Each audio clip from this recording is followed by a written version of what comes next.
Père Michel Daligny, bonjour. Bonjour. Vous êtes donc curé des paroisses de Sancerre et de Léré, et c'est vrai qu'en ce moment, vous recevez beaucoup de demandes pour célébrer les fameuses Saint-Vincent, patron des vignerons.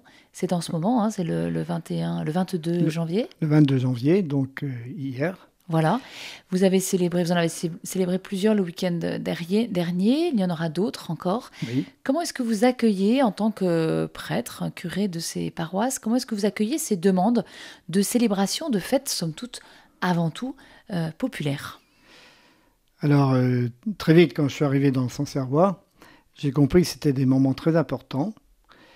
Et d'autant que c'est porté par, dans chaque village vigneron, il y a une confrérie. Et le but premier de cette confrérie, c'est de l'entraide, mais aussi une entraide spirituelle. Dans le sens où, par exemple, les gens, lorsqu'il y a un décès chez l'un d'eux, se soutiennent. Ils participent souvent à l'entretien de l'église. Et au mois de novembre, tous les ans, on a une rencontre entre les présidents des confréries et les bâtonniers de l'année. Pour, tout du moins, on essaye de faire le bilan de l'année viticole et le bilan de la vie des confréries. Et c'est toujours très intéressant parce que la vigne, c'est jamais gagné d'avance, hein, comme beaucoup de choses en agriculture. Il y a les risques de la saison, du gel, enfin beaucoup de risques. Et, et la vie des confréries, il y a quelquefois malheureusement des décès comme partout, mais bon, là ça nous touche de plus près. Et puis on prépare aussi les célébrations, et il y en aura donc à peu près 13, autour du 22 janvier, 5 le même jour sur la paroisse. Et puis donc, comme vous le disiez, 2 ou 3 avant et encore 6 ou 7 après. Et donc justement, comment est-ce qu'on peut porter le message évangélique dans des confréries, des lieux, des rassemblements qui sont avant tout, et c'est heureux, des lieux festifs, des lieux où peut-être que l'évangile n'a pas la place première. En tout cas, on est d'abord là pour fêter le vin, les vignerons.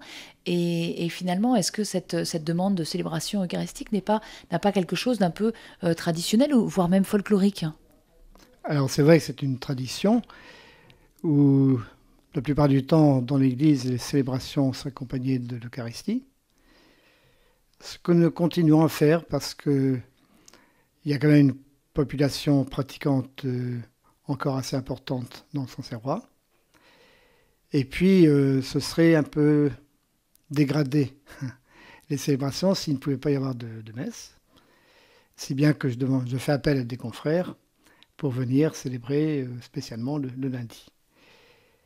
Euh, il est sûr que c'est pour une part une foi populaire, hein, et je suis surpris de voir des gens qui apparemment n'ont pas une pratique ou même une foi très grande, mais parler de Saint-Vincent comme quelqu'un sur qui on peut s'appuyer. Alors j'ai toujours un petit peu peur que ce soit un peu du... Non, je trouve pas mon mot.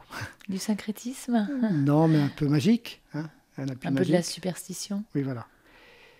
Et en même temps, je me dis, d'abord ils le disent devant d'autres, donc ils se mouillent un peu, hein. Et je m'interdis finalement de trop juger, parce que chacun en est là où il peut de sa foi. Et je pense que c'est aussi respecter les gens que de les prendre tels qu'ils sont. Et de les accompagner finalement.